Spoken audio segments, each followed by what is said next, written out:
ಸರೋವರ ಸಂಪೂರ್ಣ ಚಿತ್ರಣವನ್ನ ಕೊಟ್ಟಿದ್ದು ನಮ್ಮ ಇದೇ ಸ್ಟಾರ್ ಸುವರ್ಣ. ಸ್ಟಾರ್ ಸುವರ್ಣ ಅಂದ ಕೂಡಲೇ ನಮ್ಗೆ ನೆನಪಾಗೋದು ಕಿರುತೆರೆಯಲ್ಲಿ ಬಹಳಷ್ಟು ಒಂದು ಹೊಸ ಹೊಸ ಪ್ರಯೋಗಗಳಿಗೆ ತೆರೆದುಕೊಂಡಿರುವಂತಹ ಒಂದು ಹೆಮ್ಮೆಯ ವಾಹಿನಿ. ಹೊಸ ಹೆಜ್ಜೆಯನ್ನ ಇಡ್ತಾ ಇದೆ. ಜ್ಯೋತಿಷ್ಯ ಕಾರ್ಯಕ್ರಮದಲ್ಲಿ ಹೊಸ ಸಂಚಲನವನ್ನ ಉಂಟು ಮಾಡಲಿಕ್ಕೆ ಹೊರಟಿದ್ದಾರೆ.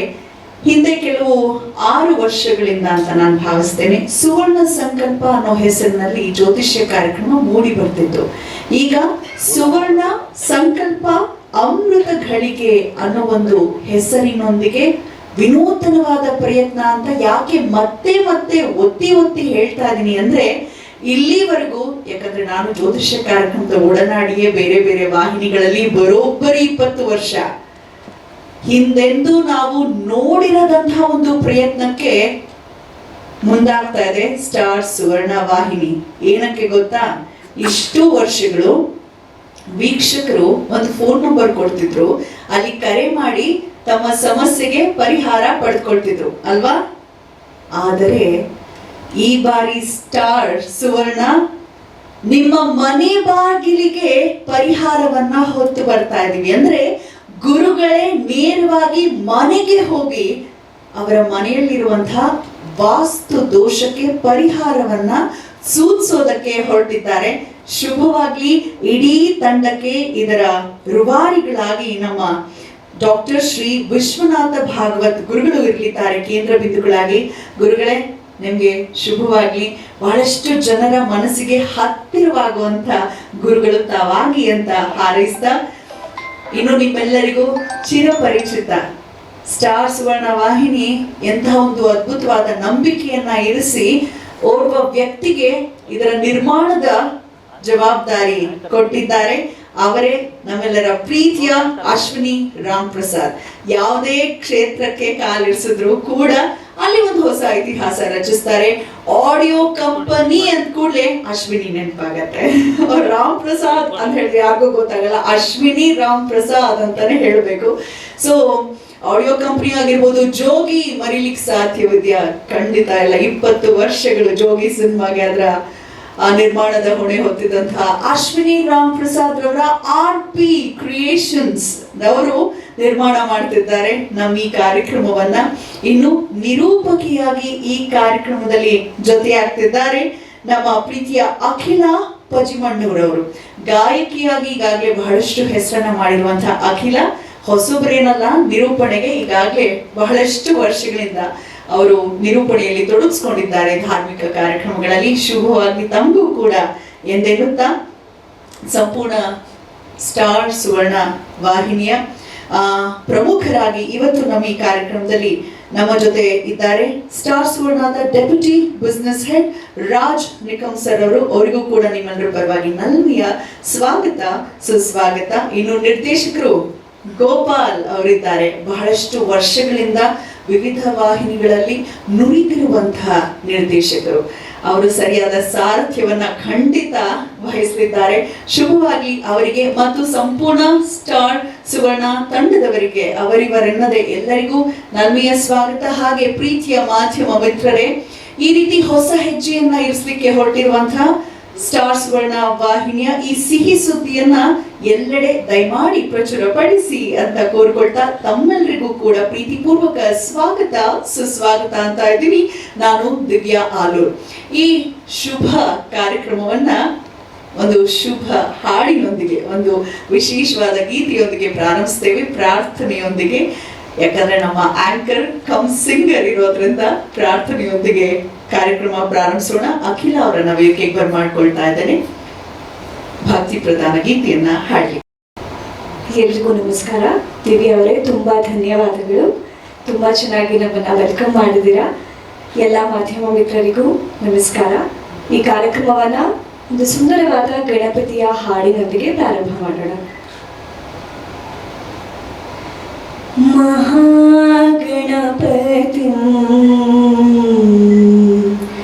ಮಹಾಗಣಪತಿ ಮನಸಾ ಸ್ಮರಾಮಿ, ಮಹಾಗಣಪತಿ ಮನಸಾ ಸ್ಮರಾಮಿ, ಮಹಾಗಣಪತಿ ಹೆಣ ಬರ್ದಿ ಕಾರ್ಯಕ್ರಮಕ್ಕೆ ತಳಹದಿ ಹಾಕೊಟ್ಟಂತ ಸ್ಟಾರ್ ಸುವರ್ಣದ ಮುಖವಾಣಿ ಅಂತ ಇವತ್ತು ಬಂದಿರುವಂತಹ ಡೆಪ್ಯೂಟಿ ಬಿಸ್ನೆಸ್ ಹೆಡ್ ನಮ್ಮ ಪ್ರೀತಿಯ ರಾಜ್ ನಿಕಮ್ ಸರ್ ಅವರನ್ನ ಕೂಡ ವೇದಿಕೆಗೆ ನಾನು ಬರಮಾಡ್ಕೊಳ್ತಾ ಇದ್ದೇನೆ. ನಿರ್ಮಾಣ ಆಯ್ತು, ಅದಕ್ಕೊಂದು ವೇದಿಕೆಯನ್ನ ಮಾಡಿಕೊಟ್ಟಿದ್ದಾರೆ. ಸಮರ್ಥರು ಕೂಡ ಜೊತೆ ನಿಂತಿದ್ದಾರೆ ಅಂದ್ರೆ ಸಾಲೋದಿಲ್ಲ, ಸರಿಯಾದ ಸಾರಥಿ ಬೇಕು. ಕ್ಯಾಪ್ಟನ್ ಪ್ರೀತಿ ಇರುವಂತವರೇ ನಿರ್ದೇಶಕರಾಗಿರ್ತಾರೆ. ದಯಮಾಡಿ ಗೋಪಾಲ್ ಸರ್ ನಿರ್ದೇಶಕರು ವೇದಿಕೆಗೆ ಆಗಮಿಸಬೇಕು. ನಮ್ಮ ಈ ಕಾರ್ಯಕ್ರಮದ ಡೈರೆಕ್ಟರ್. ಅದರೊಟ್ಟಿಗೆ ಯಾರೆಷ್ಟೇ ಸತ್ವಯುತವಾಗಿ ಮಾಹಿತಿಯನ್ನ ಹೇಳು. ಈಗ ಮೊದಲಿಗೆ ಕಾರ್ಯಕ್ರಮದ ಕುರಿತಾಗಿ ಒಂದಷ್ಟು ವಿಚಾರಗಳನ್ನ ಹಂಚಿಕೊಳ್ಬೇಕು. ಯಾಕಂದ್ರೆ ಆಡಿಯೋ ಕ್ಷೇತ್ರದಲ್ಲಿ ಹೊಸ ದಾಖಲೆಯನ್ನ ಬರೆದಂತವರು ಸಿನಿಮಾ ಕ್ಷೇತ್ರಕ್ಕೆ ಬಂದು ಜೋಗಿ ಸಿನಿಮಾದ ಅದ್ಧೂರಿತನ ಈಗೂ ಕೂಡ 2 ದಶಕ ಕಳೆದ್ರೂ ಮರೀಲಿಕ್ಕೆ ಸಾಧ್ಯವಿಲ್ಲ. ಕಳೆದ 40 ವರ್ಷಗಳಿಂದ he is ruling audio industry ಅಂತ ಹೇಳಿದ್ರೆ ತಪ್ಪಾಗ್ಲಿಕ್ಕಿಲ್ಲ. ನಮ್ಮ ಅಶ್ವಿನಿ ರಾಮ್ ಪ್ರಸಾದ್ ರವರು ಕಿರುತೆರೆಗೆ ಎಂಟ್ರಿ ಆಗಿದ್ದಾರೆ ಧಾರ್ಮಿಕ ಕಾರ್ಯಕ್ರಮದ ಮುಖೇನ. ಅಂದ್ರೆ ಅಚ್ಚರಿ ಪಡುವಂತ ಅವಶ್ಯಕತೆ ಇಲ್ಲ. ಯಾಕಂದ್ರೆ ನಾಡಿನ ಎಲ್ಲಾ ಧಾರ್ಮಿಕ ಕ್ಷೇತ್ರದ ಬಗ್ಗೆ ಆಡಿಯೋ ಅಂದ್ರೆ ಮುಂಚೆ ಎಲ್ಲ ಕ್ಯಾಸೆಟ್ಸ್ ಅಂತ ಏನ್ ಬರ್ತಿತ್ತು ಅವೆಲ್ಲವಾಗಿ ನೋಡೋದಾದ್ರೆ ಅವರೊಬ್ರು ಹುಚ್ಚನ ರೀತಿ ಓಡಾಡ್ತಿರ್ತಿದ್ರು. ಆದರೆ ಮಹಾ ತಪಸ್ವಿ, ಮಹಾ ಜ್ಞಾನಿ ಇದ್ರು. ಒಂದು ಅಂಗಡಿಗೆ ಹೋಗಿ ಒಂದ್ ಏನಾದ್ರು ತಿಂದು ಬಂದ್ರು ಅಂದ್ರೆ ಅವರು ಫುಲ್ ಐಶ್ವರ್ಯವಂತರಾಗ್ತಿದ್ರು. ಒಂದು ಗಾಡಿಗೆ ಹೀಗೆ ತಡೆ ಹಾಕಿದ್ರು ಅಂದ್ರೆ ನಿಲ್ಲಿಸದೆ ಮುಂದೆ ಹೋಯ್ತು ಅಂದ್ರೆ ಅವ್ರ ಪಕ್ಕ ಅದು ಆಕ್ಸಿಡೆಂಟ್ ಆಗಿತ್ತು. ಬಾಗಲಕೋಟೆಯಲ್ಲಿ ಪವಾಡ ಪುರುಷರಾಗಿತ್ತು ಅವರು. ನಮ್ಮ ಅಶ್ವಿನಿ ರಾಮ್ ಪ್ರಸಾದ್ ರವರು ಒಂದ್ ಯಾವ್ದೋ ಕ್ಯಾಸೆಟ್ ಮಾಡಿದಂತ ಸಂದರ್ಭದಲ್ಲಿ 9 ಹಾಡುಗಳನ್ನ ಮಾಡಿದ್ರು. ಏರೆ ಜಾನ ಜನಪದ ಗೀತೆ ತರದ್ದು ಒಂದು ಹಾಡು. ಯಾಕೆ ನಮ್ ಲಡ್ಡು ಮುತ್ಯ ಪವಾಡ ಪುರುಷನ ಬಗ್ಗೆ ಮಾಡಬಾರ್ದು ಅಂತ ಹೇಳಿ ಅವ್ರಿಗೆ ಅದು ಯಾವ ಪ್ರೇರಣೆ ಸಿಕ್ತೋ ಏನೋ ಆ ಹಾಡನ್ನ ಕೆಸೆಟ್ ಜೊತೆಗೆ ಮಾಡಿದ್ರು. ಜೊತೆಗೆ ಒಂದು ಧಾರ್ಮಿಕ ಭಾವ ಹೇಗೆ ಮೂಡ್ ಬರ್ಬೋದು ಅನ್ನೋದು ಈಗಾಗಲೇ ಒಂದು ಗ್ಲಿಮ್ಸ್ ಅಲ್ಲಿ ಗೊತ್ತಾಗಿದೆ. ಇನ್ನಷ್ಟು ವಿಚಾರಗಳನ್ನ ತಿಳಿಯಪಡಿಸಲಿದ್ದಾರೆ ಅಶ್ವಿನಿ ರಾಮ್ ಪ್ರಸಾದ್ ಸರ್. ಏನೆಲ್ಲ ಹೋಪ್ ಇದೆ, ಜನಗಳು ಹೇಗೆ ನಿಮಗೆ ಸ್ಪಂದಿಸಬೇಕು, ನೀವ್ ಏನನ್ನ ಹೇಳೋದಕ್ಕೆ ಹೊರಟಿದ್ದೀರಾ ಕಾರ್ಯಕ್ರಮದ ಮುಖೇನ ದಯಮಾಡಿ ತಿಳಿಸಿ. ಬ್ಯಾಕ್ಗ್ರೌಂಡ್ ಒಂದೇ ಹಾಕೋಣ, ಬ್ಲಾಕ್. ಓಕೆ. ಮ್ಯೂಸಿಕ್ ಇಂಡಸ್ಟ್ರಿ ಅಂತಂದರೆ ಆ್ಯಕ್ಚುಲಿ ನಮ್ಮದು ಜಾನಪಕ್ತಿ ಗೀತೆನೇ ಮೇಯ್ನಾಗೆ ನಾನು ಇದನ್ನು ಮಾಡ್ಕೊಂಡ್ಬಂದಿದ್ದು. ಕರ್ನಾಟಕದಲ್ಲಿ ಒಂದು 200-250 ಮಠ, ದೇವಸ್ಥಾನ ಎಲ್ಲರದ್ದು ಆಡಿಯೋ ವಿಡಿಯೋ ಕಂಪ್ಲೀಟ್ ನಾವೇ ಮಾಡ್ಕೊಂಡು ಬಂದಿರೋದು. ಆ ಪ್ರಾಕ್ಟೀಸಲ್ಲೇ ಇದ್ವಿ. ಪಿಕ್ಚರ್ ಮಾಡಿದ್ದೀನಿ, ಆಡಿಯೋ ಕಂಪ್ನಿ ಎಲ್ಲ ನಿಮ್ಗೆ ಗೊತ್ತು, ಎಲ್ಲ ಎಷ್ಟೆಷ್ಟು ಮಾಡಿದ್ದೀವಿ ಫಿಲಿಮ್ದಲ್ಲ ಅಂತ.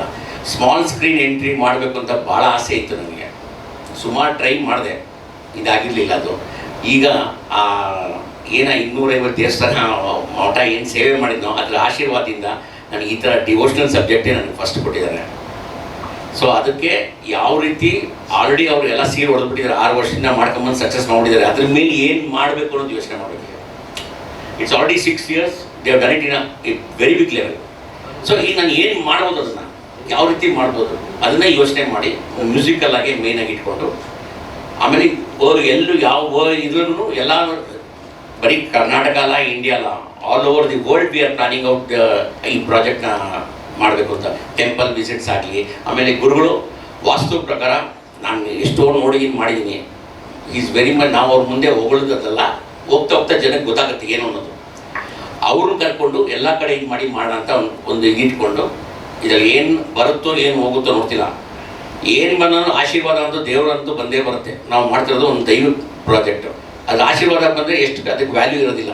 ಪ್ರಾಫಿಟ್ ಇಷ್ಟು ದುಡಿತೀವಿ ಅಂತ ಗೊತ್ತಾಗುತ್ತೆ, ಬಟ್ ಆಶೀರ್ವಾದ ಗೊತ್ತಾಗುತ್ತೆ ಯಾರಿಗಾನ. ಏನು ಬರ್ತಿರೋದು ಆ ದೇವರಿಗೆ ಗೊತ್ತಿರುತ್ತೆ. ಸೊ ಇಟ್ಕೊಂಡು we have planned and we are doing this project, not for any commercial or anything like that. We want to take it on the level with all the thing and we need your support and everything. ಹಾಂ,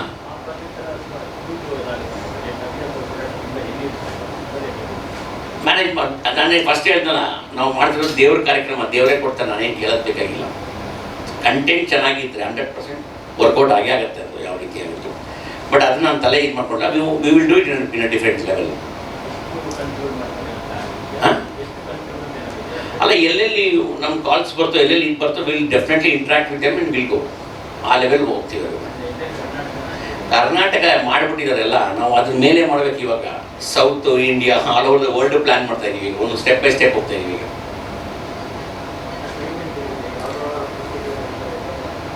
plan ಮಾಡ್ಕೊತೀವಿ. ಈಗ 20 shooting plan ಮಾಡ್ಕೊಂಡು 10 days ಇದಕ್ಕೋಸ್ಕರ ಇಟ್ಕೊತೀವಿ. Monthly 10 days will keep only for going for all places visits.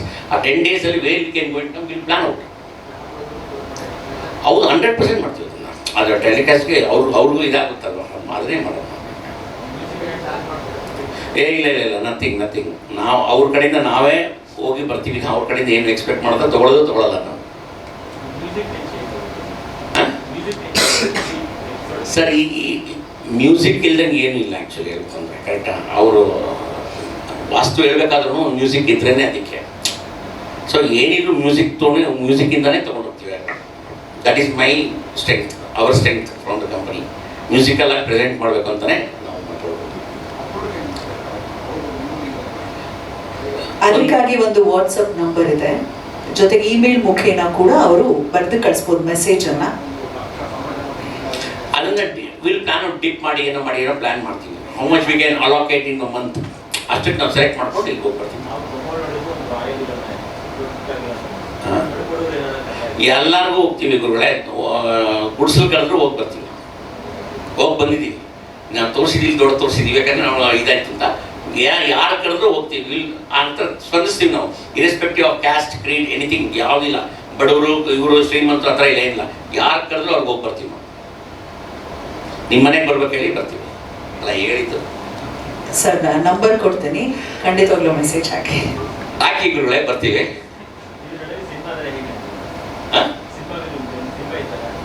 Cinema ಪಡಕ್ಕೆ cinema ಹೋಗ್ತಾ ಇರ್ತೇವೆ bus. ಅದು ready ಇದೆ. ಅದು ಟೈಮ್ಗೋಸ್ಕರ ವೆಯ್ಟ್ ಮಾಡ್ತಾ ಇದ್ದೆ. ಇವಾಗ ಟೈಮ್ ಬಂದಿದೆ. ಈಗ ಗುರುಗಳು ಬಂದಿದ್ದಾರೆ, ಇವ್ರ ಆಶೀರ್ವಾದ ಇವು ಸ್ಟಾರ್ಟ್ ಆಗುತ್ತೆ. ಈಗ ಡೆಫಿನೆಟ್ ಆಗಿ ಯಾರು ಹೇಳಿದ್ದಾರೆ, ಮಾಡ್ತಾ ಇದೀವಿ ಅದನ್ನ.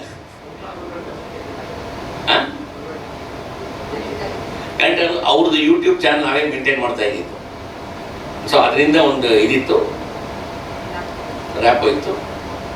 ಅವರು ಚಾನಲ್ ಅವರು ನೋಡಿ ದೇ ಡಿಸೈಡೆಡ್ ಅಂತಂದಾಗ ವಿ ಟೀಮ್ಡ್ ಅಪ್ ದಿ ಕಂಪನಿ.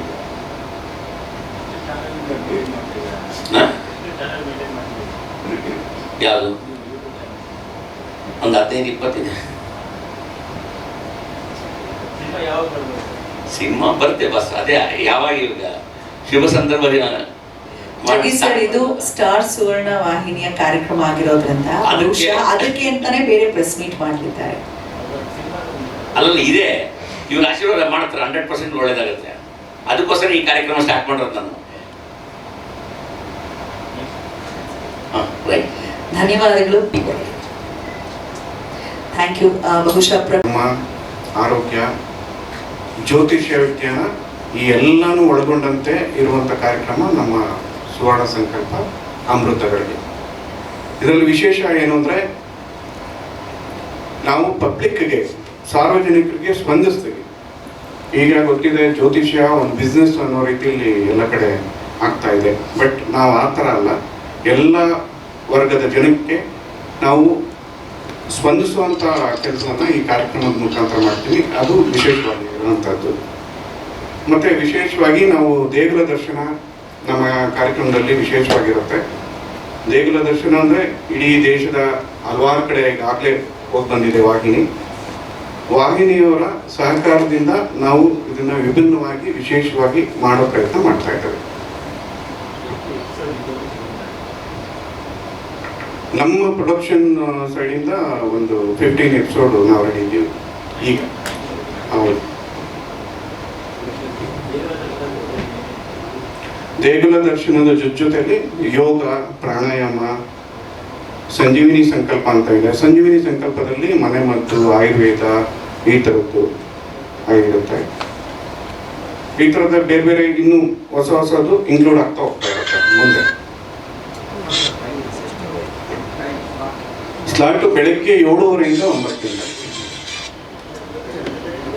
ಹೌದು, ಜ್ಯೋತಿಷ್ಯದ ಜೊತೆಯಲ್ಲಿ ಜನರ ಆರೋಗ್ಯ ಕೂಡ ಇಂಪಾರ್ಟೆಂಟ್. ನಮಗೆ ಜನರಿಗೆ ಸುಲಭವಾದ ಮನೆಮದ್ದುಗಳು, ಆಯುರ್ವೇದ ಈ ಥರದ್ದೆಲ್ಲವೂ ಜನಕ್ಕೆ ಉಪಯೋಗ ಆಗುವಂಥ ಮಾಹಿತಿ ಇರುತ್ತೆ. ಜೊತೆಗೆ ಭಗವದ್ಗೀತೆ, ರಾಮಾಯಣ, ಪುರಾಣ ಅದರ ವಿಶ್ಲೇಷಣೆಗಳು, ವಿವರಗಳು ಎಷ್ಟೊಂದು ಜನಕ್ಕೆ ಗೊತ್ತಿರಲ್ಲ. ನಮಗೆ ಮಹಾಭಾರತದ ಪಾತ್ರ ಪರಿಚಯ ಈಗಾಗಲೇ ಮಾಡಿದ್ದಾರೆ ಚಾನಲಲ್ಲಿ. ಸೊ ಅದನ್ನು ಕೂಡ ನಾವು ಇನ್ನು ನೆಕ್ಸ್ಟ್ ಬೇರೆ ಬೇರೆ ಪುರಾಣಗಳ ಪಾತ್ರಗಳ ಪರಿಚಯ, ಸಪ್ತ ಋಷಿಗಳಿರ್ಬೋದು ಅಥವಾ ಬೇರೆ ಬೇರೆ ಪುರಾಣದ ಪಾತ್ರಗಳನ್ನು ಅದರ ಮೂಲದಿಂದ ಪರಿಚಯ ಮಾಡಿಕೊಡೋದು, ಆ ಥರದ ವಿಶೇಷವಾದ ಕಾರ್ಯಕ್ರಮಗಳು ಇದರಲ್ಲಿ ಇನ್ಕ್ಲೂಡ್ ಆಗ್ತಾ ಇರುತ್ತೆ. ಹೊಸ ಹೊಸ ಐಡಿಯಾಸ್ ಬಂದಂಗೆ ಹೊಸದು ನಮಗೆ ಚಾನಲ್ ಕಡೆಯಿಂದ ಒಂದಷ್ಟು ಸಹಕಾರ ಸಿಗುತ್ತೆ. ಅವರೊಂದಷ್ಟು ಐಡಿಯಾಗಳನ್ನ ಇನ್ಪುಟ್ ಮಾಡ್ತಾರೆ, ನಮಗೇನೋ ಐಡಿಯಾ ಬರುತ್ತೆ, ನಾವು ಚಾನಲ್ಗೆ ಹೇಳ್ತೀವಿ, ಅವ್ರು ಅದನ್ನು ಓಕೆ ಚೆನ್ನಾಗಿದೆ ಅಂದರೆ ಅವರು ಅಪ್ರೂವ್ ಮಾಡ್ತಾರೆ. ಸೊ ಆ ಥರ ಒಂದು ಟೀಮ್ ವರ್ಕು ಚಾನಲ್ಲು ಮತ್ತು ನಮ್ಮ ಪ್ರೊಡಕ್ಷನ್ ಕಡೆಯಿಂದ ಎರಡೂ ಸೇರಿಕೊಂಡು ಈ ಕಾರ್ಯಕ್ರಮವನ್ನು ವಿಶೇಷವಾಗಿ ರೂಪಿಸ್ತೇವೆ. ಇಲ್ಲ, ಸೆಟ್ ಆಗ್ತಿದೆ.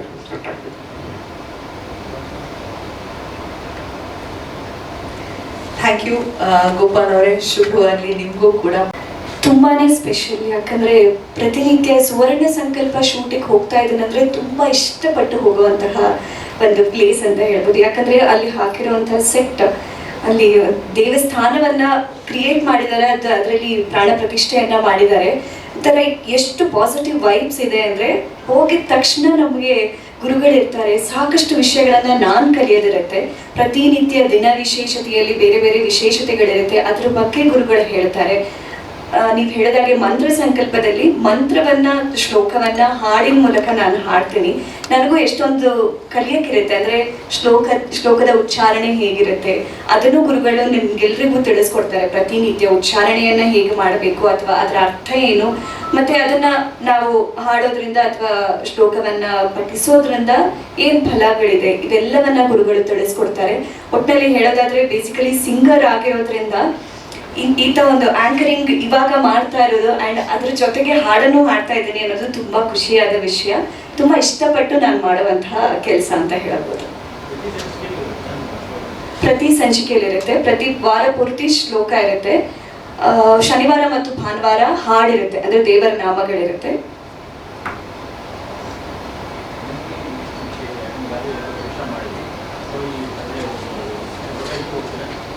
ನಾನು ಹೊರಗಡೆ ಹೋಗಲ್ಲ, ಒಕೇಶನಲಿ ಹೋಗ್ತೀನಿ. ಅಂದರೆ ಏನಾದರೂ ಸ್ಪೆಷಲ್ ಕಾಂಟೆಂಟ್ ಎಲ್ಲಾದರೂ ಇದ್ರೆ ಹೊರಗಡೆ ಹೋಗ್ತೀನಿ, ಅಂದರೆ ಗುರುಗಳೇ ಹೋಗ್ತಾರೆ. ನಾನು ನಿರೂಪಕಿ ಆಗಿರ್ತೀನಿ.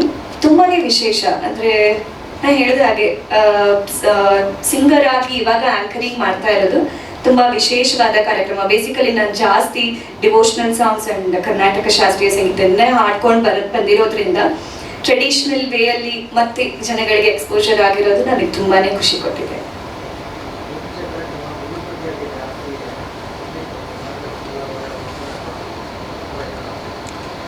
ಇಲ್ಲ, ನಾನು ನಿರೂಪಕಿ ಆಗಿರೋದ್ರಿಂದ ನನ್ ನಮಸ್ಕಾರ ಏನು ಮಾಡಲ್ಲ, ಬಟ್ ಗುರುತಿಸ್ತಾರೆ ಅಷ್ಟೇ.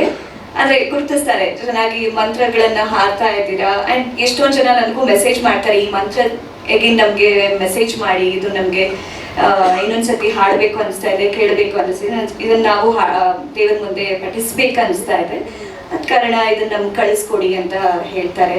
ಸೊ ಎಲ್ಲರಿಂದಲೂ ತುಂಬಾ ಒಳ್ಳೆ ರಿಯಾಕ್ಷನ್ಸ್ ಬರ್ತಾ ಇದೆ. ಒಳ್ಳೇದಾಗ್ಲಿ.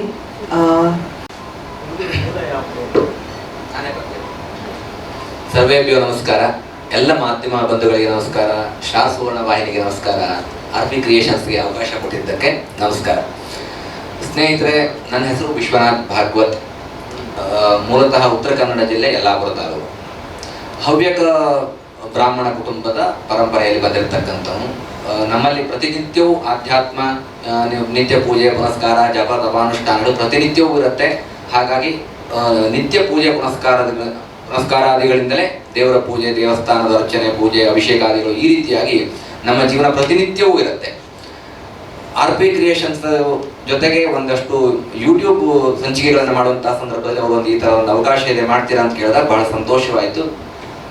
ಕಾರಣ ಪ್ರತಿಯೊಬ್ಬರು ಈ ಥರದೊಂದು ಸ್ಟೇಜ್ ಅಥವಾ ಅವಕಾಶವನ್ನ ಅಪೇಕ್ಷೆ ಪಡ್ತಾ ಇರ್ತಾನೆ. ಇದು ಪ್ರತಿಯೊಬ್ಬ ಮನುಷ್ಯನ ಸಹಜ ಲಕ್ಷಣ. ಇದಕ್ಕೆ ಹಿನ್ನೆಲೆ ಏನು ಅಂತ ಕೇಳಿದ್ರೆ, ಒಂದು ಮಾತಿದೆ, ಏನು ಅಂತ ಕೇಳಿದ್ರೆ ತೇನವಿನ ತೃಣಮಪಿ ನಾಚಲತಿ ಅಂತ. ಅಂದ್ರೆ ನಾನು ಭಕ್ತಿಯಲ್ಲಿರ್ತಕ್ಕಂಥವನಾಗಿದ್ರಿಂದ ಭಗವಂತನ ಆಜ್ಞೆ ಇಲ್ಲದೆ ಏನೂ ನಡೆಯೋದಿಲ್ಲ ಅಂತ ನಂಬುವಂಥವನು. ನಾವು ಏನೇ ಮಾಡಬೇಕಾದ್ರೂ ಕೂಡ ಅದು ಭಗವಂತನ ಒಂದು ಆಶೀರ್ವಾದ ಅನುಗ್ರಹ ಇರಬೇಕು, ಆಸ್ ವೆಲ್ ಆಸ್ ತಂದೆ ತಾಯಿಗಳ ಆಶೀರ್ವಾದ ಅನುಗ್ರಹ ಇರಬೇಕು ಅನ್ನುವಂಥದ್ದನ್ನ ನಂಬಿಕೊಂಡು ಬಂದಿರತಕ್ಕಂಥವನು, ಪಾಲನೆ ಮಾಡ್ತಕ್ಕಂಥವನು. ಆಚಾರ ಮಾತ್ರವೇ ಅಲ್ಲ, ವಿಚಾರದಲ್ಲೂ ಕೂಡ ಅದು ಮನಸ್ಸಿನಲ್ಲಿ ಸದಾ ಇರುತ್ತೆ. ಹಾಗಾಗಿ ಈ ಒಂದು ಅವಕಾಶ ಸಿಕ್ಕಾಗ ಬಹಳ ಸಂತೋಷದಿಂದ ಒಪ್ಪಿಕೊಂಡಿದ್ದೇನೆ. ಮತ್ತು ಈ ಸುವರ್ಣ ಸಂಕಲ್ಪ ಅಮೃತ ಘಳಿಗೆ ಅನ್ನುವಂಥದ್ದು ಒಂದು ಶುಭ ಮುಹೂರ್ತದಲ್ಲಿ ನಾಡಿದ್ದು 4ನೇ ತಾರೀಕು ಸೋಮವಾರ ಇದು ಪ್ರಾರಂಭ ಆಗುತ್ತೆ, ಟೆಲಿಕಾಸ್ಟ್ ಪ್ರಾರಂಭ ಆಗುತ್ತೆ ಬೆಳಗ್ಗೆ 7:30ಯಿಂದ 9 ಗಂಟೆ. ಇದು ಕಾರ್ಯಕ್ರಮದ ಪ್ರಾರಂಭದಲ್ಲಿ ಆಂಕರ್ ಅವರು, ನಿರೂಪಕಿಯವರು ಒಂದು ಮಂತ್ರ ಸಂಕಲ್ಪವನ್ನು ಹೇಳ್ತಾರೆ. ಮಂತ್ರ ಸಂಕಲ್ಪದಲ್ಲಿ ನಿತ್ಯ ಆ ದೇವರ ವಿಶೇಷತೆಯ ಬಗ್ಗೆ ಒಂದು ಸುಮಧುರವಾಗಿರ್ತಕ್ಕಂತಹ ಗಾಯನ, ಮಂತ್ರ, ಶ್ಲೋಕಾದಿಗಳು ಅದನ್ನ ಕೇಳ್ತಕ್ಕಂಥದ್ದೇ, ಶ್ರವಣ ಮಾಡ್ತಕ್ಕಂಥದ್ದು, ಮನನ ಮಾಡ್ತಕ್ಕಂಥದ್ದು, ಪಠಣ ಮಾಡ್ತಕ್ಕಂಥದ್ದು. ಇದು 3 ಕೂಡ ಮನುಷ್ಯನ ಮಾನಸಿಕ ನೆಮ್ಮದಿಯನ್ನು ವೃದ್ಧಿ ಮಾಡ್ತಕ್ಕಂಥದ್ದು. ಮ್ಯೂಸಿಕ್ ಥೆರಪಿ ಅಂತ ನೀವು ಕೇಳಿರ್ತೀರಿ, ಆ ಒಂದು ನಿಟ್ಟಿನಲ್ಲಿ ಇದು ಕೆಲಸ ಮಾಡುತ್ತೆ. ಅದೇ ರೀತಿಯಾಗಿ ಜ್ಯೋತಿಷ್ಯಕ್ಕೆ ಹಲವು ವಿಧ. ಪ್ರತಿ ಜಾತಕವನ್ನ ಬರೆಯುವಂತಹ ಸಂದರ್ಭದಲ್ಲಿ ಮೊದಲೊಂದು ಸಾಲು ಬರೀತಾರೆ, ಜನನಿ ಜನ್ಮ ಸೌಖ್ಯಾನಾಂ ವರ್ಧನಿ ಕುಲ ಸಂಪದಾಂ ಪದವಿ ಪೂರ್ವ ಪುಣ್ಯಾನಾಂ ಲಿಖ್ಯತೆ ಜನ್ಮ ಪತ್ರಿಕಾ ಅಂತ. ಇದರ ಅರ್ಥ ಏನು ಅಂತಂದ್ರೆ, ಒಂದು ಸೂಪರ್ ನ್ಯಾಚುರಲ್ ಪವರ್ ಇರುತ್ತೆ. ಆ ಸೂಪರ್ ನ್ಯಾಚುರಲ್ ಪವರ್ ಅನ್ನುವಂಥವನು ಭಗವಂತ, ಅವನು ನಿನ್ನ ಡೆಸ್ಟಿನಿಯನ್ನ ಬರೆದಿರ್ತಾನೆ. ಹಾಗಾಗಿ ಆ ಯಾವ ಮಾರ್ಗ ಭಗವಂತ ಬರೆದಿದ್ದಾನೆ ಅಂತ ತಿಳಿದುಕೊಳ್ತಕ್ಕಂಥದ್ದನ್ನ ಜನ್ಮ ಜಾತಕ ಅಂತ ಹೇಳ್ತೇವೆ. ಇದು ಹುಟ್ಟಿದ ಸಮಯದ ಮೇಲೆ ಆಧಾರವಾಗಿರುತ್ತೆ ಅಂತ. ಅಬ್ಸಲ್ಯೂಟ್ಲಿ ಇದೊಂದು 100% ಮ್ಯಾಥ್ಸ್ ಮತ್ತು ಸೈನ್ಸ್ ಎರಡೂ ಸೇರಿರ್ತಕ್ಕಂಥದ್ದು. ಇನ್ನು ಹಲವಾರು ಜ್ಯೋತಿಷ್ಯದಲ್ಲಿ ಹಲವಾರು ವಿಧ. ಜನ್ಮ ಜಾತಕ ಕುಂಡಲಿನ ಪರಿಶೀಲನೆ ಮಾಡ್ತಕ್ಕಂಥದ್ದು, ಸ್ವರ ಜ್ಯೋತಿಷ್ಯ, ಮುಖ ಭವಿಷ್ಯ, ಸಂಖ್ಯಾಶಾಸ್ತ್ರ. ಇದ್ರ ಜೊತೆಗೆ ಆರೂಢ ಸಿದ್ಧಾಂತ ಅನ್ನುವಂಥದ್ದು ಇದೆ, ಅಷ್ಟಮಂಗಲದಲ್ಲಿ ಬರ್ತಕ್ಕಂಥದ್ದು. ಕಾಲಜ್ಞಾನ ಭವಿಷ್ಯ ಅಂತಿದೆ. ಜಲ ಜ್ಯೋತಿಷ್ಯ ವಿಶೇಷ ಯಾಕೆ ಅಂತಂದ್ರೆ, ಮಾಧ್ಯಮದಲ್ಲಿ ಇನ್ನೂ ಯಾರೋ ಪ್ರಯತ್ನ ಮಾಡಿಲ್ಲ ಅಂತ ಹೇಳಿದ್ರು. ಜಲ ಜ್ಯೋತಿಷ್ಯ ಅಂದ್ರೆ ಗಂಗೆ ಎಲ್ಲ ಪಾಪವನ್ನ ತೊಳಿತಕ್ಕಂಥವಳು ಅಂತ. ಹಾಗಾಗಿ ಮನುಷ್ಯ ಪ್ರತಿನಿತ್ಯವೂ ಗೊತ್ತಿದ್ದೋ ಗೊತ್ತಿಲ್ಲದೋ ಒಂದಲ್ಲ ಒಂದು ರೀತಿಯಾಗಿರ್ತಕ್ಕಂತಹ ತಪ್ಪುಗಳನ್ನ ಮಾಡ್ತಾ ಇರ್ತಾನೆ. ಹಾಗಾಗಿ ಪಂಚಭೂತಗಳಲ್ಲಿ ಒಂದಾಗಿರ್ತಕ್ಕಂತಹ ಜಲ ನಮಗೆ ದೇವರ ಆಶೀರ್ವಾದದಿಂದ ಅದು ಭವಿಷ್ಯವನ್ನ ನುಡಿಯುತ್ತೆ ಅನ್ನುವಂಥದ್ದು ಹಲವು ದೇವಾಲಯಗಳಲ್ಲಿ ನೂರಾರು ವರ್ಷಗಳಿಂದ ಇದು ಕರ್ನಾಟಕದಲ್ಲಿ ಪ್ರಚಲಿತದಲ್ಲಿದೆ, ಆಲ್ರೆಡಿ ಪ್ರಚಲಿತದಲ್ಲಿದೆ. ಮೋಸ್ಟ್ಲಿ ಇದು ಹೊರಗಡೆ ಎಲ್ಲೂ ಪಬ್ಲಿಕ್ ಆಗಿರ್ಲಿಕ್ಕಿಲ್ಲ ಅಂತ ಅಂದ್ರೆ ನಾನು ಭಾವಿಸಿಕೊಳ್ತೇನೆ, ಪ್ರಪ್ರಥಮ ಅಂತ ಹೇಳಿದ್ದಕ್ಕೋಸ್ಕರವಾಗಿ. ಅಂದ್ರೆ ದೇವರಿಗೆ ಅಭಿಷೇಕ ಮಾಡಿರ್ತಕ್ಕಂತಹ ಪುಣ್ಯ ಜಲದಲ್ಲಿ ಬಾಳೆ ಎಲೆಯಲ್ಲಿ ಮಂತ್ರ ಸಿದ್ಧಿಯಾಗಿ 2 ರೀತಿಯಾಗಿರ್ತಕ್ಕಂತಹ ಪುಷ್ಪಗಳನ್ನ ಬಾಳೆ ಎಲೆಯಲ್ಲಿ ಕಟ್ಟಿ ಅದಕ್ಕೆ ಮಂತ್ರ ಸಂಕಲ್ಪಗಳೆಲ್ಲ ಇದ್ದಾವೆ, ಪೂಜಾ ವಿಧಿವಿಧಾನಗಳಿದ್ದಾವೆ. ಎಷ್ಟು ಶಾರ್ಟ್ ಆಗಿ ಹೇಳಿಕ್ಕೆ ಸಾಧ್ಯ ಅಷ್ಟನ್ನು ಹೇಳ್ತೇನೆ. ಸಂಕಲ್ಪವನ್ನ ಮಾಡಿ ನೀವು ದೇವಾಲಯಕ್ಕೆ ಹೋದ್ರೆ ದೇವರ ಮುಂದೆ ಕುಳಿತಂತಹ ಸಂದರ್ಭದಲ್ಲಿ ದೇವರೇ ಒಂದು ಪ್ರಸಾದ ಕೊಡು ಅಂತ ಕೇಳುವಂತದ್ದು ಸರ್ವೇ ಸಾಮಾನ್ಯವಾಗಿ ಮಾಡ್ತಾರೆ. ನಮ್ಮ ದೇವಸ್ಥಾನಕ್ಕೆ ಬಂದ್ರೆ, ನಾನು ಒಬ್ಬ ದೇವಸ್ಥಾನದ ಅರ್ಚಕನೂ ಕೂಡ ಹೌದು. ಹಾಗಾಗಿ ದೇವಸ್ಥಾನದಲ್ಲಿ ಮುಂದೆ ಭಕ್ತರು ಕೂತಿದ್ರೆ ದೇವರು ಬಲಗಡೆಯಿಂದ ಪ್ರಸಾದ ಕೊಟ್ಟ ಒಳ್ಳೇದಾಯ್ತಾ ಸ್ವಾಮಿ ಅಂತ ಕೇಳ್ತಾರೆ, ಎಡಗಡೆಯಿಂದ ಕೊಟ್ಟ ಒಳ್ಳೇದಾಯ್ತಾ ಅಂತ ಕೇಳ್ತಾರೆ. ಇದು ದೇವರು ಕೊಡದೇ ಇದ್ದಾಗ ಏನು ಅನ್ನುವಂತ ಒಂದು ಪ್ರಶ್ನೆ ಇರುತ್ತೆ, ಅಥವಾ ಕುಳಿತುಕೊಳ್ಳಿಕ್ಕೆ ಸಮಯ ಇಲ್ಲದೆ ಇದ್ದಾಗ ಆ ಪ್ರಶ್ನೆಯ ಉತ್ತರ ಏನು ಅನ್ನುವಂಥದ್ದು ಪ್ರತಿಯೊಬ್ಬರಲ್ಲೂ ಇರುತ್ತೆ. ಹಾಗಾಗಿ ಜಲ ಜ್ಯೋತಿಷ್ಯ, ಒಂದು ಕೆಂಪು ಪುಷ್ಪವನ್ನ, ಒಂದು ಬಿಳಿ ಪುಷ್ಪವನ್ನ, ಅಂದ್ರೆ ಕೆಂಪು ಹೂ ಮತ್ತು ಬಿಳಿ ಹೂವನ್ನ ಆ ಗಂಗೆಯಲ್ಲಿ ಹಾಕಿ ಅಭಿಷೇಕ ಮಾಡಿರ್ತಕ್ಕಂತಹ ಮಂತ್ರಯುಕ್ತವಾಗಿ ಸಿದ್ಧಿಸ್ತಕ್ಕಂತಹ ಗಂಗೆಯಲ್ಲಿ ಹಾಕಿ ಅದನ್ನ ಎತ್ತುವಂತಹ ಪದ್ಧತಿ. ಅದಕ್ಕೆಲ್ಲ ಶಾಸ್ತ್ರಗಳಿದ್ದಾವೆ. ಎತ್ತಿದಾಗ ಯಾವ ಪುಷ್ಪ ಬರುತ್ತೆ ಅನ್ನುವಂಥದ್ದು ಅದರ ಆಧಾರದ ಮೇಲೆ ಇದು ಫಲವನ್ನ ನೀಡುತ್ತೆ ಅನ್ನುವಂಥದ್ದು ಇದು ಜಲ ಜ್ಯೋತಿಷ್ಯ. ಇದು ಪುರಾತನ ಕಾಲದಿಂದಲೂ ಇದೆ. ಗ್ರಾಮೀಣ ಪ್ರದೇಶಗಳಲ್ಲಿ ಇದು ತುಂಬಾ ಪ್ರಚಲಿತವಾಗಿದೆ. ಕರ್ನಾಟಕದ 1-2 ದೇವಾಲಯಗಳಲ್ಲಿ ಇದು ಬಹಳ ಪ್ರಸಿದ್ಧಿಯನ್ನು ಕೂಡ ಪಡೆದುಕೊಂಡಿದೆ ಈ ಪದ್ಧತಿ. ಇವತ್ತಿಗೆ ನೀವು ಹೋದರೂ ಕೂಡ ಅಲ್ಲಿ ಅದನ್ನ ಕಾಣಬಹುದು. ಹಾಗಾಗಿ ಇದ್ರ ಜೊತೆಗೆ ನಾವು ನಿತ್ಯ ಭವಿಷ್ಯವನ್ನ ಅಂದ್ರೆ 12 ರಾಶಿಗಳ ಭವಿಷ್ಯವನ್ನ ಹೇಳ್ತಕ್ಕಂಥದ್ದು, ಆ ದಿನದ ಸೂರ್ಯೋದಯ ಸೂರ್ಯಾಸ್ತದ ಆಧಾರದ ಮೇಲೆ. ಅದೇ ರೀತಿಯಾಗಿ ಮನೆಗೆ ಹೋಗ್ತೇವೆ, ವಾಸ್ತು ಪರಿಶೀಲನೆಗೋಸ್ಕರವಾಗಿ ಮಂತ್ರ ಸಂಕಲ್ಪವನ್ನು ಹೇಳ್ಕೊಡ್ತೇವೆ. ಚಿಕ್ಕದಾಗಿರ್ತಕ್ಕಂತಹ ಪರಿಹಾರ, ಎಲ್ಲದಕ್ಕೂ ದೊಡ್ಡ ಯಜ್ಞಯಾಗವೇ ಪರಿಹಾರವ ಅಂತ ಕೇಳಿದಲ್ಲ, ಸಣ್ಣ ಮನೆಗಳಿಗೂ ಹೋಗ್ತೇವೆ, ಹೋಗಿ ಬಂದಿದ್ದೇವೆ. ಆಲ್ರೆಡಿ ಗುಡಿಸಲುಗಳಿಗೆ ಕೂಡ ಹೋಗಿ ಬಂದಿದ್ದೇವೆ. ಇಲ್ಲಿ ಯಾವುದೇ ರೀತಿಯಾದಂತಹ ಭೇದ ಭಾವ ಇಲ್ಲ. ಏನು ಮನುಷ್ಯ ನಿತ್ಯ ಜೀವನದಲ್ಲಿ ತಾನು ಒಂದು ಪರಿಹಾರ ಮುಖಾಂತರವಾಗಿ ಏನನ್ನ ಅಪೇಕ್ಷಿಸಬಹುದು ಅನ್ನುವಂಥದ್ದನ್ನ ತಿಳಿಸಿಕೊಡ್ತಕ್ಕಂತಹ ಒಂದು ಪ್ರಯತ್ನ. ಅದೇ ರೀತಿಯಾಗಿ ನಿತ್ಯ ಸಂಜೀವಿನಿಯಲ್ಲಿ ಮನೆ ಮದ್ದು, ಆಯುರ್ವೇದವಲ್ಲ. ಆಯುರ್ವೇದ ಅಂತಂದ್ರೆ ಅದಕ್ಕೆ ಅದರದೇ ಆಗಿರ್ತಕ್ಕಂತಹ ಸರ್ಟಿಫಿಕೇಶನ್ಗಳು ಬೇಕಾಗತ್ತೆ. ಮನೆ ಮದ್ದು, ಉದಾಹರಣೆಗೆ ನಾವು ಒಂದು ಚಿಕ್ಕದಾದಂತಹ ಗಾಯವಾದಂತಹ ಸಂದರ್ಭದಲ್ಲಿ ಅರಿಶಿಣವನ್ನು ಹಚ್ಕೊಳ್ಳೋದು. ಇದಕ್ಕೆ ನಿಮಗೆ ಯಾವುದೇ ರೀತಿಯಾದಂತಹ ಇದನ್ನ ತಿಳಿಸ್ಕೊಡೋದಕ್ಕೆ ಯಾವುದೇ ರೀತಿಯಾಗಿರ್ತಕ್ಕಂತಹ ಆಯುರ್ವೇದದ ಅಧ್ಯಯನದ ಅವಶ್ಯಕತೆ ಇರೋದಿಲ್ಲ. ಪ್ರತಿಯೊಬ್ಬರ ಮನೆಯಲ್ಲೂ ಕೂಡ ಅರಿಶಿಣವನ್ನು ಹಚ್ಕೊಂಡ್ರೆ ಒಂದು ಚಿಕ್ಕದಾದ ಗಾಯವಾಸಿ ಆಗುತ್ತೆ ಅಥವಾ ಬ್ಲೀಡಿಂಗ್ ಕಡಿಮೆ ಆಗುತ್ತೆ ಆ ಕ್ಷಣಕ್ಕೆ ಅನ್ನುವಂಥದ್ದನ್ನ ತಿಳಿದಿರುತ್ತಾರೆ. ಹಾಗಾಗಿ ಇದನ್ನ ಮುಂದುವರಿಸ್ಕೊಂಡು ಹೋಗ್ತಕ್ಕಂಥದ್ದು. ಮತ್ತು ವಿಶೇಷವಾಗಿ ದೇಶ ವಿದೇಶಗಳಿಗೆ ಹೋಗಿ ಎಲ್ಲ ದೇವಾಲಯಗಳನ್ನ ದರ್ಶನ ಮಾಡುವಂತಹ ಒಂದು ಸುಯೋಗ. ಎಲ್ರಿಗೂ ದೇವಸ್ಥಾನಕ್ಕೆ ಹೋಗ್ಬೇಕು ಅನ್ನುವಂತಹ ಆಸೆ ಇರುತ್ತೆ. ಉದಾಹರಣೆಗೆ ಇವತ್ತೊಂದು ವಿಶೇಷವಾದಂತಹ ಹಬ್ಬ, ಆ ದೇವಸ್ಥಾನವನ್ನು ನೋಡಬೇಕು, ಬಟ್ ಅಲ್ಲಿ ತುಂಬಾ ರಶ್, ನಮ್ಗೆ ಅಲ್ಲಿ ಹೋಗ್ಲಿಕ್ಕೆ ಆಗೋದಿಲ್ಲ ಅನ್ನುವಂತಹ ಸಂದರ್ಭದಲ್ಲಿ ಮನೆಯಲ್ಲೇ ಕುಳಿತು ಆ ದೇವರ ದರ್ಶನವನ್ನ ಮಾಡುವಂಥದ್ದು. ಇವತ್ತಿನ ಅಲಂಕಾರ ಏನು, ಇವತ್ತಿನ ಏನು ಪೂಜೆ ನಡೀತಾ ಇದೆ, ತುಂಬಾ ಆಸಕ್ತಿಗಳಿರುತ್ತೆ. ತುಂಬಾ ಮಾಧ್ಯಮಗಳು ಆಲ್ರೆಡಿ ಇದನ್ನ ಲೈವ್ ಶೋ ಮಾಡ್ತಕ್ಕಂಥದ್ದು ನಡೀತಾ ಇದ್ದಾವೆ. ಹಾಗಾಗಿ ಆವತ್ತಿನ ದಿನ ವಿಶೇಷತೆಯಲ್ಲಿ ಅದನ್ನು ತೋರಿಸ್ತಕ್ಕಂತಹ ಪ್ರಯತ್ನವನ್ನ ಮಾಡ್ತಾ ಇದ್ದೀವಿ. ಅಂಡ್ ಆಲ್ರೆಡಿ ಸರ್ ಕೇಳಿದ ಹಾಗೆ ವೆರಿ ರೀಸನೇಬಲ್ ಆಗಿ, ಅಂದ್ರೆ ಯಾರಿಗೂ ಕೂಡ ದೊಡ್ಡದಾಗಿರ್ತಕ್ಕಂತಹ ಪರಿಹಾರವನ್ನು ಹೇಳ್ತಕ್ಕಂಥದ್ದಿಲ್ಲ. ಎಲ್ಲವೂ ಕೂಡ ಉಚಿತವಾಗಿ ಎಲ್ಲರ ಮನೆಗೂ ಹೋಗಿ, ದೇಶ ವಿದೇಶಗಳಿಗೂ ಕೂಡ ಸಂಸ್ಥೆಯ ವತಿಯಿಂದ, ಚಾನಲ್ ವತಿಯಿಂದ ಹೋಗಿ ಅಲ್ಲಿ ದೇವಾಲಯ ದರ್ಶನವನ್ನು ಮಾಡಿ, ದೇವಾಲಯದ ವಿಶೇಷತೆಗಳು, ಅಲ್ಲಿಯ ಪವಾಡ ಕ್ಷೇತ್ರಗಳು, ಅಲ್ಲಿಯ ಹಿನ್ನೆಲೆ ಯಾವುದಾದ್ರೂ ನಮ್ಗೆ ಗೊತ್ತಿಲ್ಲದೆ ಇರ್ತಕ್ಕಂಥದ್ದು, ಪ್ರಾಪಂಚಿಕವಾಗಿ ಬೆಳಕಿಗೆ ಬಾರದೇ ಇರ್ತಕ್ಕಂತಹ ವಿಚಾರಗಳನ್ನಿದ್ರೆ ತಿಳಿದುಕೊಂಡು ಬರ್ತಕ್ಕಂತಹ ಕಾರ್ಯಕ್ರಮ ಅಂತ ನಾನು ಭಾವಿಸ್ತೇನೆ.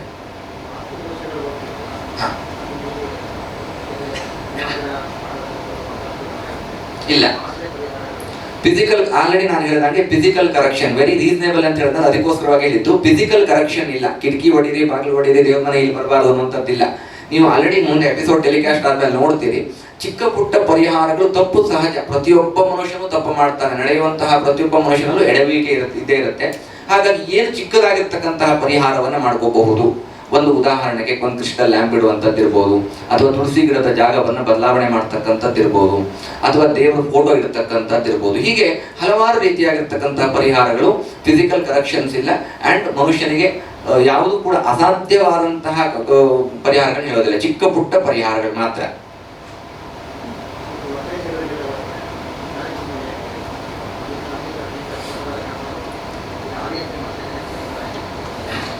ಇಲ್ಲ, ಇದು ಮೊದಲು ಮಾಡಿದ್ದಾರೆ. ಈಗ ನೀವು ಅಲ್ಲಿ ಪ್ರೋಮೋದಲ್ಲಿ ನೋಡಿದ್ರೆ, ಮಲೇಷ್ಯಾಕ್ಕೆ ಹೋಗಿದ್ದಂದು ಪ್ರೋಮೋದಲ್ಲಿ ಹಾಕಿದ್ರು. ಅದೇ ರೀತಿ ಚಾನಲ್ ಅಥವಾ ಸಂಸ್ಥೆ ಅದನ್ನ ಡಿಸಿಷನ್ ತಗೊಳುತ್ತೆ.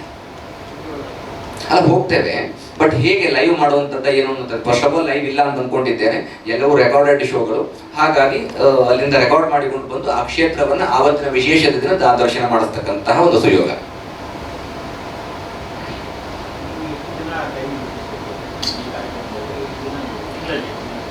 ಆಗ್ಲೇ ನಿರ್ಮಾಪಕರು ಹೇಳಿದ್ರು, ತಿಂಗಳದೊಂದು 20-22 ದಿನ ಮಾಡ್ತೀವಿ, ಅದನ್ನು 10 ದಿನ ಜ್ಯೋತಿಷ ಇಂಡೋರ್ ಶೂಟ್ ಇಟ್ಕೊಳ್ತೀವಿ, ಒಂದು 10 ದಿನ ಔಟ್ಡೋರ್ ಶೂಟಿಂಗ್ ಇಟ್ಕೊಳ್ತೀವಿ ಅಂತ ಹೇಳಿದ್ರು. ಅವರ ಮಾತಿಗೆ ನಾವು ಬದ್ಧರಾಗಿದ್ದೇವೆ.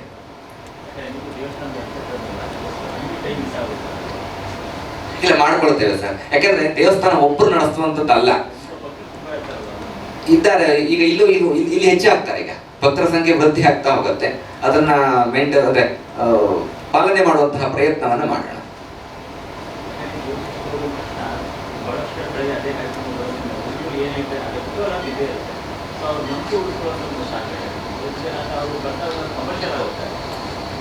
ಇಲ್ಲ ಸರ್, ನಾನು ವೆರಿ ಸಿಂಪಲ್ ಸರ್. ನಾನು ಹಾಗಾಗಿ ಯಾವುದೇ ರೀತಿಯಾದಂತಹ ಆಡಂಬರಕ್ಕೆ ಹೋಗೋದಿಲ್ಲ. ಬಿಕಾಸ್ ಅದು ನಮ್ಗೆ ಫಾಲೋ ಮಾಡಕ್ ಅಂದ್ರೆ ಮೇಂಟೈನ್ ಮಾಡಕ್ ಆಗೋದಿಲ್ಲ. ಹಾಗಾಗಿ ನಾನು ವೆರಿ ಸಿಂಪಲ್. ಈಗ ನಿಮ್ ಜೊತೆ ಹೆಂಗ್ ಮಾತಾಡ್ತಾ ಇದ್ರೆ ಹಾಗೆ ಜೀವನ ಪರ್ಯಂತ ಹೀಗೆ ಇರುವಂತಹ ಪ್ರಯತ್ನವನ್ನು ಮಾಡ್ತೇನೆ. ಬಿಕಾಸ್ ಇದು ಶಾಶ್ವತ. ಥ್ಯಾಂಕ್ ಯು, ಧನ್ಯವಾದ.